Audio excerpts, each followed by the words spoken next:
বাংলাদেশের ভূমি ভোগ দখল সংক্রান্ত আইন পরিবর্তন হচ্ছে এবং ভূমি অপরাধ প্রতিরোধ ও প্রতিকার আইন ২০২৩ সহ নতুন কিছু আইনের খসড়া ও বিধিমালা প্রণীত হয়েছে, যার মাধ্যমে অবৈধ দখল থেকে জমি পুনরুদ্ধার প্রক্রিয়া দ্রুততর করা, জালিয়াতি প্রতিরোধ করা এবং ভূমি সংক্রান্ত অপরাধে কঠোর শাস্তির বিধান আনা হচ্ছে, যেন মালিকানা বা দখল সংক্রান্ত জটিলতা কমিয়ে দ্রুত সমাধানের পথ তৈরি হয়।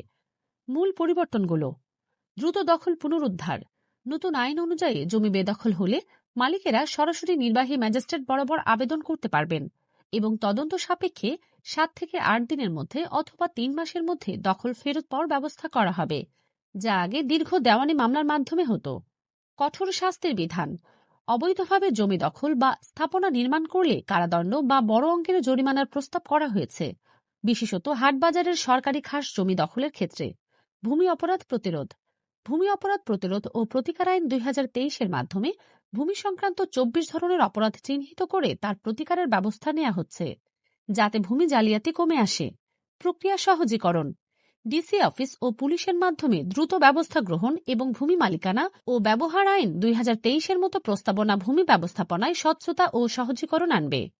আইনি পরামর্শ বা তথ্য জানতে আমাদের ফলো করুন।